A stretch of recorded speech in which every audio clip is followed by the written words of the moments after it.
So as is usual, over the course of a week, we gather questions from the Marketing Wizards Inner Circle members. These are different questions that I gather. So I've got 4 fantastic ones for you today.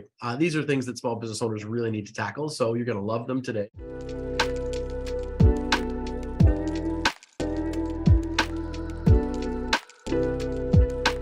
Ladies and gentlemen, welcome to another Friday morning mailbag. Good morning. Okay. Marketing Wizards Inner Circle members, I hope you are having a fantastic day. We are a touch late getting started here today, as I had a client in need. So for those of you who may know, or for those of you who don't know, I should say, as you can see, this is all about pets, this side of things. So I'm actually in the office of my brick and mortar pet business. That's where I run my consulting company from as well. So we had a very big old collie dog that was on a grooming table, and she is so old and rickety and kind of heavy, the poor thing, that my groomers needed help getting her from the grooming table to the bathtubs because stepping down off the grooming table and moving around was just getting hard on her. So I used my God-given brute force, and I picked up the little old lady and took her in there and made her feel comfortable inside the tub so that we could get her all ready to rock and roll. So that's why I am a few minutes late on this live mailbag here. But for those of you who are watching live, welcome. For those who are watching live, please put a 1 into the chat box for me. Type a 1 into the chat box for me.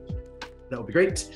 And then for those who are watching the replay, type a 2, please. Hit a 2 into the chat box. Lets me know what people are watching and when. That would be fantastic. So as is usual, over the course of a week, we gather questions from the Marketing Wizards Inner Circle members. Some of these questions are from clients that I kind of reframe for this purpose. And some of them are just from people that send me questions. Questions. That's a question message right there. Questions. Made up a brand new word. Webster. Put it in there. Send me questions via message or through email, that type of thing. So these are different questions that I gather. So I've got 4 fantastic ones for you today. These are things that small business owners really need to tackle. So you're going to love them today.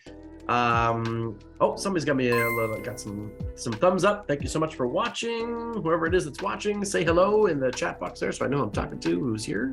That would be great. Give me a hello in the chat box if you're watching.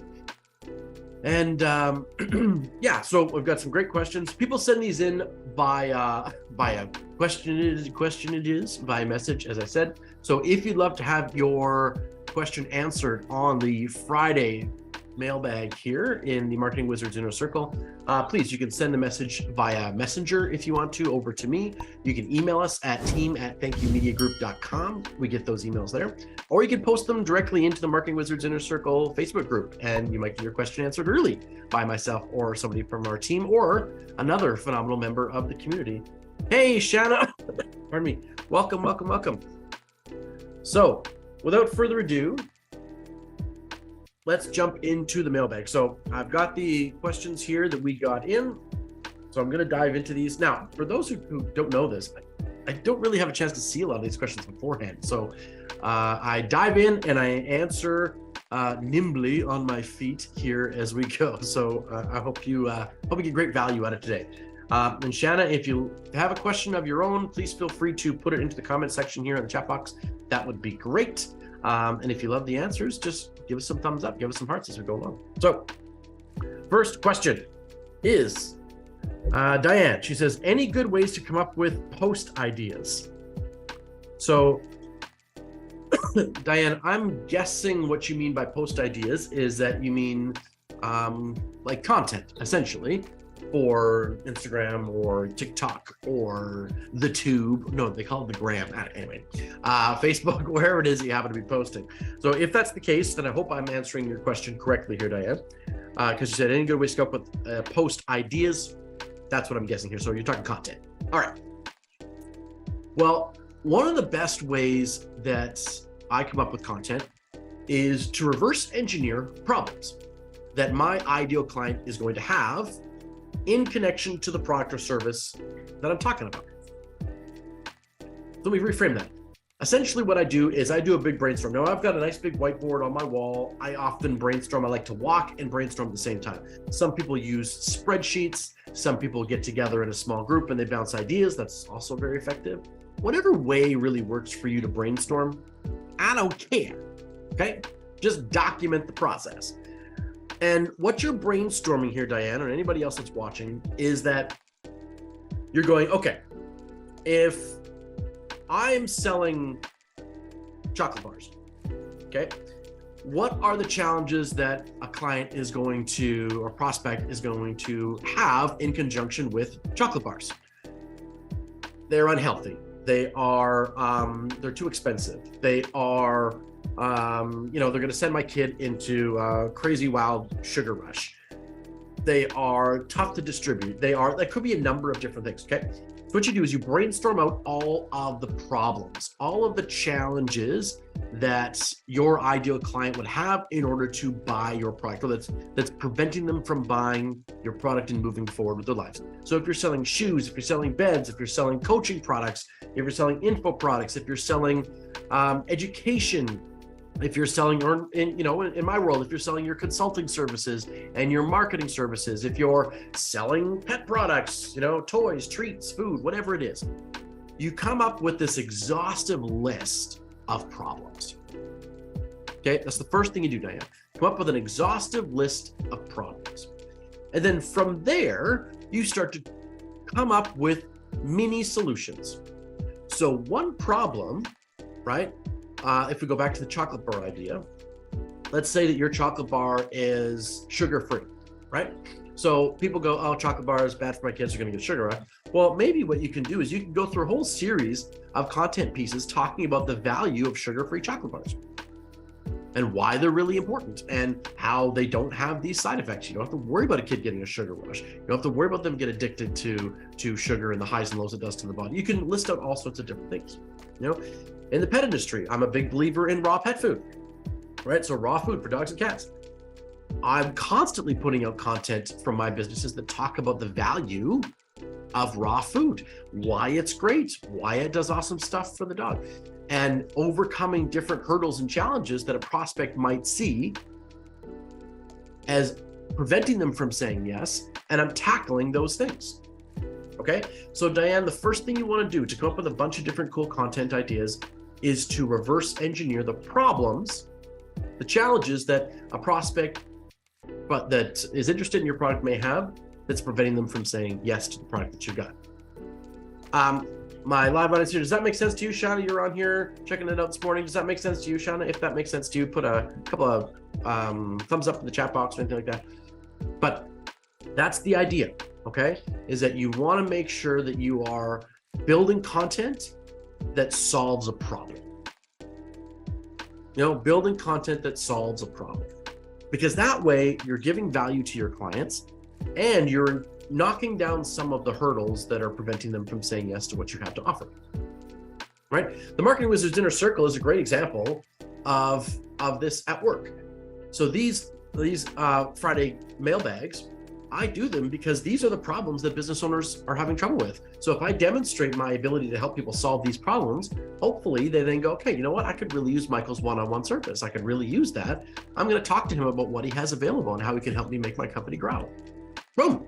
Right? If I'm helping overcome these other challenges for people, then inevitably there's a through line there. So the Marketing Wizards Inner Circle Facebook group, it's a great community, but it's also serving a purpose for my company. It's helping solve people's marketing and business growth challenges in hopes that they see us as valuable to them and encourage them to move forward with working with us. Same premise. Okay, I hope that helps, Diane. Okay, second question. Mark says, I hate sales. Any tips?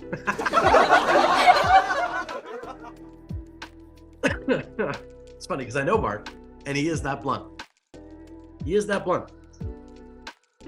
Mark is the kind of guy that has a great product, and he just feels, and I'll speak for Mark because him and I we know each other, right? And he knows I'm not being rude here, but he just feels like you should buy his product because it's great and you shouldn't have to sell it. And Mark's that blunt. He's just that blunt. I love this. I hate sales. Any tips? So funny. Okay. Do I have some tips? Yes. First of all, I love the idea of reframing what sales is. So from my Napoleon Hill Institute community that I'm a part of, I heard this the other day, and I've heard it in other places before, but selling is service. Mark, never forget selling is service. If what you have to sell makes the life of the person who you're selling it to better, improves their life, solves a big, huge problem for them, you're doing them a disservice not selling them on it. Okay? So selling is a service. Let's go back to the raw dog and cat food stuff. I believe so strongly that raw dog and cat food is the best option for dogs and cats out there. It is a disservice for me and the rest of my team not to offer it, not to encourage people to buy it, not to help them overcome their challenges when it comes to the product. It's a disservice to the pet because it's actually healthier for them. So Mark, selling is a service to them. And the reason I'm framing it that way is that I hope it helps you sort of get past the paradigm that you're running into, get past the mental bias that selling is either icky or it feels sleazy or it's wrong, any of those things, right? Or that you don't like getting people to do something they don't want to do. You're not getting them to do something they don't want to do. You're helping them break down the barriers of what's preventing them from buying the thing or doing the thing that they want to do. Right? So there's a lot of different sales techniques out there, and I'm not going to dive into each one, but what I want to talk about really quick here is the idea that selling is also about reframing things for people, reframing their perspective on things, right? And nothing does that more effectively, Mark, than telling great stories. Mark, you're a funny guy. I know you. You tell good stories. So if you include more narrative, more storytelling in your sales process, I would bet it wouldn't feel so sleazy to you, so slimy to you, so salesy to you. Just include more stories. Stories of clients that have bought the product and feel really great about it. Stories of people that are, they're struggling to make a decision and they wind up waiting too long and then they don't make the decision because not making a decision is still making a decision to a certain degree. Saying no today and delaying it is still saying no. And what the consequences of that was, just talking about things that are around the product, helping tell stories of people that, they're overcoming some of these challenges that they're running into and they're living life in a way that they're much happier now than they were before. Little short stories. You're going to buy a pair of shoes and the person's like, oh, those are really great shoes. You're like, yeah, I'm not really ready. I just don't think they're really a nice fit for me. And the salesperson says, you know what? Here's what I'm going to tell you. This promotion that we've got going on right now, it only lasts for another week. I have a limited amount of these pairs of shoes. And I had a guy come in here earlier, bought a pair of these, went out, and he said they felt so good. He was on the moon. He felt fantastic about them. He really, really, really did love them. Took them home. His wife loved them too. Right? So share stories. Shanna says share personal stories. Absolutely. Shanna, you could share personal stories about how what you're doing inspires you, right? So get them to buy into you as a person and as your mission and what you're doing. I know what Shanna does, and it's very powerful. So you can share stories about why you're doing what you're doing, Shanna. Share stories personally about how you were inspired by what you're doing yourself and how it encouraged you to stride forward, and tackle these things.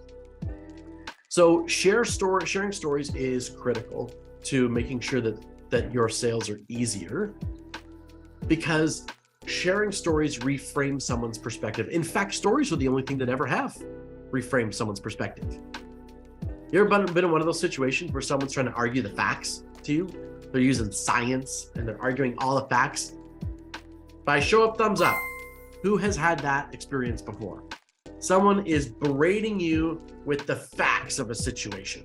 The facts. Well, there's this and then there's that. And scientifically, this is truth and everything else. They're berating you with the facts. You want to know what I tend to do when someone starts hammering me with facts? I don't know about you, but I dig my heels in. I'm like, heck no. I don't care what your facts say, right? I don't care what your science says. I don't believe it. I have this perspective, right? And your prospects feel the same way when you start hammering them with facts. So, but when someone says, well, it turns out that the kids that have experienced this type of therapy before, right? This is how they feel. And the person says, yeah, I've heard that stat before. And you go, well, let me tell you about, Charlotte. Charlotte was 5 years old and she was really struggling with these particular things. But Charlotte really loved horses. This is right for you, Shanna. This is right for you. Charlotte loved horses. And you know what? She didn't want to speak. She didn't want to talk. She was having these troubles in school. She couldn't focus. She loved horses. And so we wound up putting her in our equine therapy program. And after only a few short weeks, the confidence Charlotte built by spending some time with these animals that she loved and nurturing them and being with them and being close to them. Now, I'm paraphrasing what you do, Shanna, but you get the idea. Suddenly she opened up. Her teachers in kindergarten were like, oh my gosh, who is this girl? She's engaging. She's talking to people again. She's coloring. She's doing the things that we ask her to do. She's focusing much better. Within 6 weeks, Charlotte was an entirely different version of her little self. Now I'm buying. Charlotte was the narrative that helped me shift my perspective. When you want to argue facts with me, it's not working. But when you open up the story element and the narrative, suddenly it works much better. I hope that makes sense, Mark. I hope that makes sense. And I'll do a deep dive training on this someday in the future, you guys, on one of our Wednesday deep dives. But there's 5 different types of stories here, okay? There's 5 different types. There's a rebirth story. There's a voyage and return story. A rags to riches story. A conquering the monster story. And a quest story. These are 5 standard story arcs that exist in human communication. There's only 5 of them. I mean, there's comedy and there's tragedy, but we don't really use those in marketing.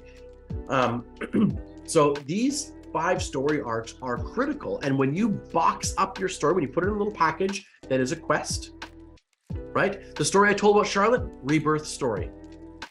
Rebirth story. Charlotte was a certain way. We did X, Y, Z. She was reborn a different way. Or it could be a voyage and return story. Charlotte was a certain way. We took her over to our equine therapy. She's now a new way. She came back into the group and she's brand new. It's probably more of a voyage and return story, right? We could have framed it as a quest for Charlotte's parents. That could have been the story. So there's 5 key story arcs, you guys, that each have different kind of little elements and nuances to them. I'll do a deep dive training on this someday soon. But think about that when you want to frame up a story for a client. What box does it fit into? What story arc does it fit into? And how is that going to serve the client in front of you as well? Okay. Long-winded answer was a short question, Mark, but I hope that helps. I hate sales. Any tips? Okay, so Cindy says, I hate tech. Or better yet, tech hates me. Any easy-to-use tools for me to grow my coaching business? That's funny. All right. So if you hate tech, Cindy, first off, I'm going to challenge you on that paradigm, right? How can you reframe that? As one of my mentors used to say, Colin, he used to say, okay, if you say, I hate tech, delete, delete, delete, you can say, I'm in the process of understanding technology and using it to my advantage. You may never have to love tech, Cindy. You don't have to love it. But if you reframe it as going, understanding technology and using it to my advantage, at least it's serving a purpose in your life, okay? So first off, I challenge the paradigm, reframe that for yourself. So if you keep saying, I hate tech, or tech hates you, as you said, then you're gonna keep running into this animosity between you and technology. So first of all, simple tech tools, spreadsheets. I know that sounds really basic. I know it sounds kind of silly, but the fact of the matter is if you want something really basic to track stuff, use spreadsheets. Google Sheets, very valuable, very good. Trello, I love Trello. Trello is a great tool to use to keep yourself organized and on task. So Trello is awesome. I'm getting some mail. Thank you, Brittany. So Trello is a really good tool to use to keep yourself sort of organized and on task. It's very visual. So A lot of people I know that don't like technology, they tend to be quite visual people, and technology gets crazy for them. So if that's you, then Trello's a great tool. And then if you're growing a company, don't hesitate to look at our own software called BAMO. It's an all-in-one marketing, sales, and CRM tool. So I'm not saying doesn't have techie aspects, Cindy, but what I'm telling you is that it eliminates the overwhelm of having 6 or 7 different software tools that you're running, right? BAMO was able to do all of your email messaging and text messaging and Facebook Messenger stuff, all that communication, all your contacts, all the databases, all that stuff, all your CRM elements, all of it can be housed in one place rather than having to jump between different software tools. So you can check that out as well. So www.bamo.io is our website. You can check that out. So I hope that helps, Cindy. Dave says, how do I improve profit? Okay. How do I improve profit? Well, I mean, Dave, I don't know your business well enough to give you a super specific example, but improving profit is it's a relatively easy thing, you guys. Increase revenue, decrease cost, improve margin, okay? But that being said, I'll give you one really, really key tip that I use all the time to improve profit, and I hope it works for you. Find something that is really low cost to you as a company, but really high value to the client versus its cost.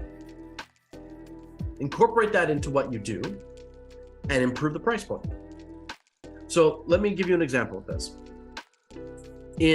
At Just About Pets, my pet business, we have teeth cleaning, teeth brushing service for dogs and cats.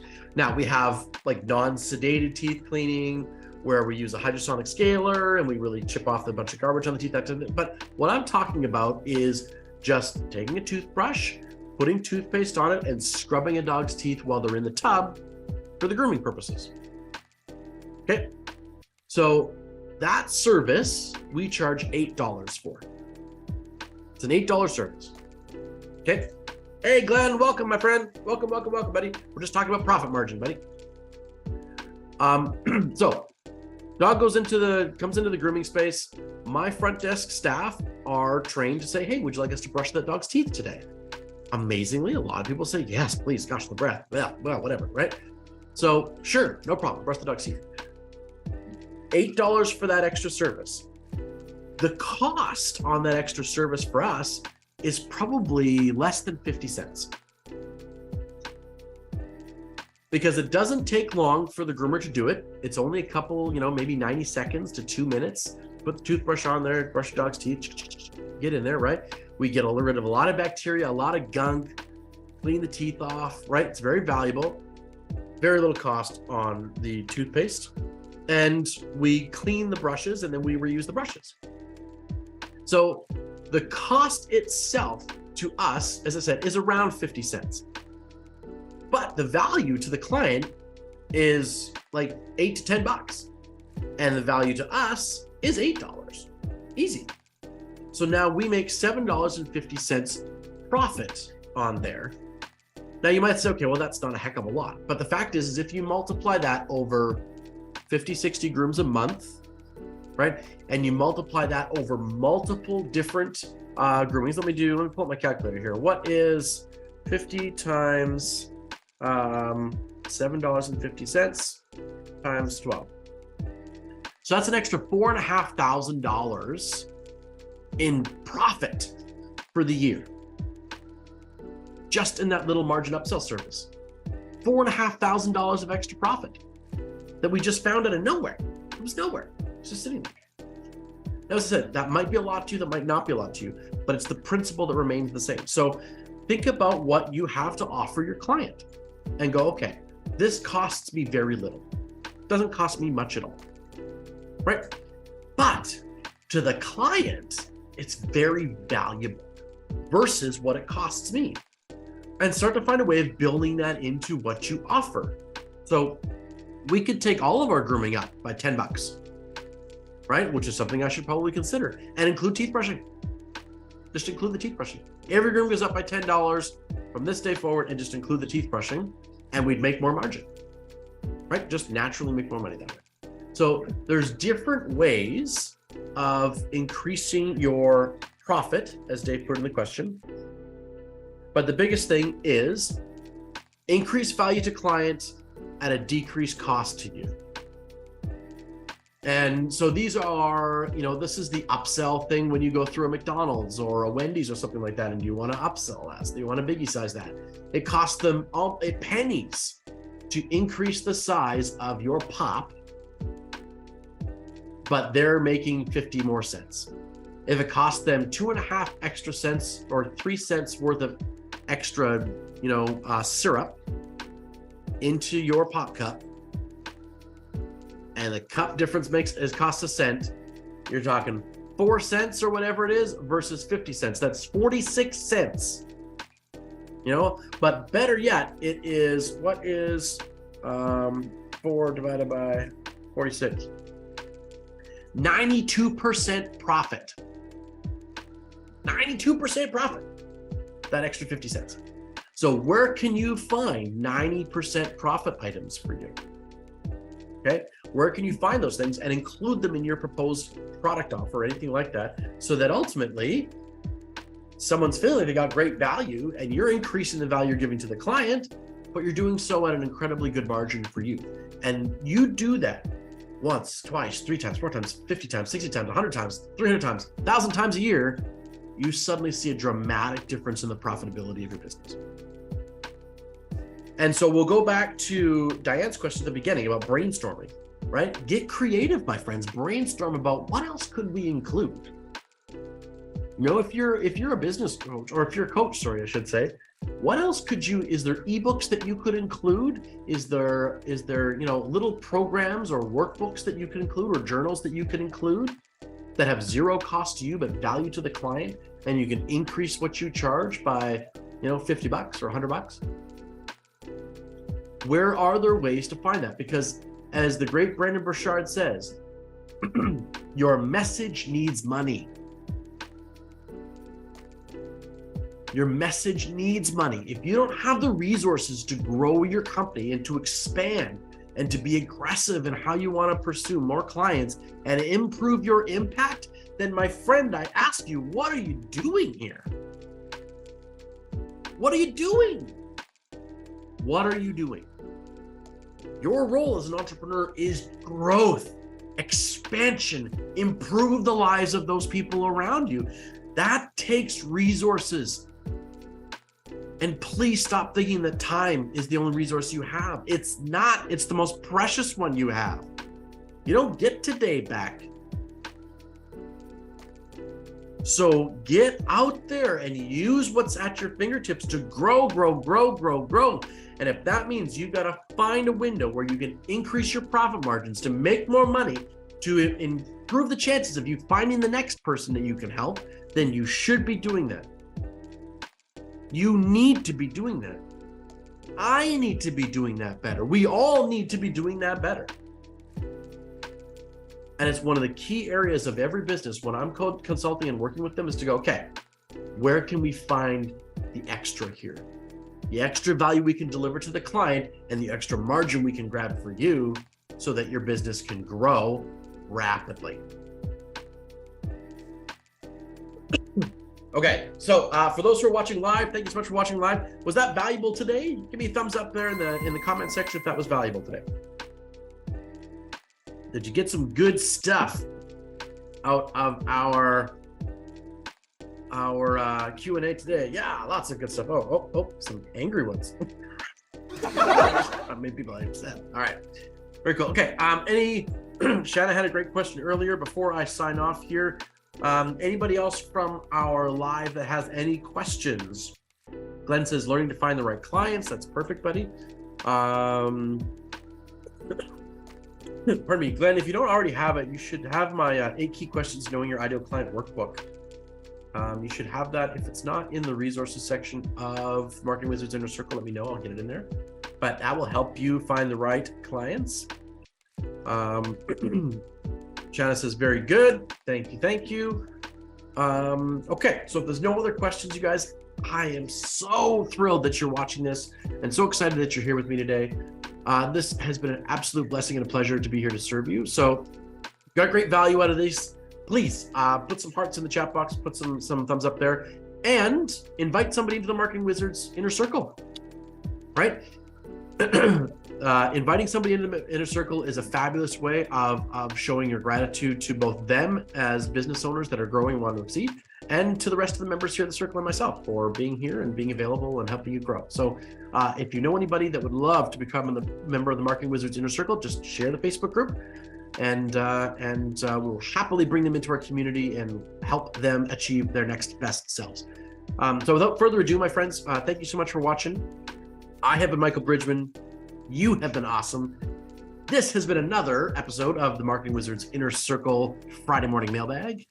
And until next time, my friends, go out there, make magic happen, enchant your audience, and do great things. Thanks so much for watching, everybody. I will see you next time. Ciao for now.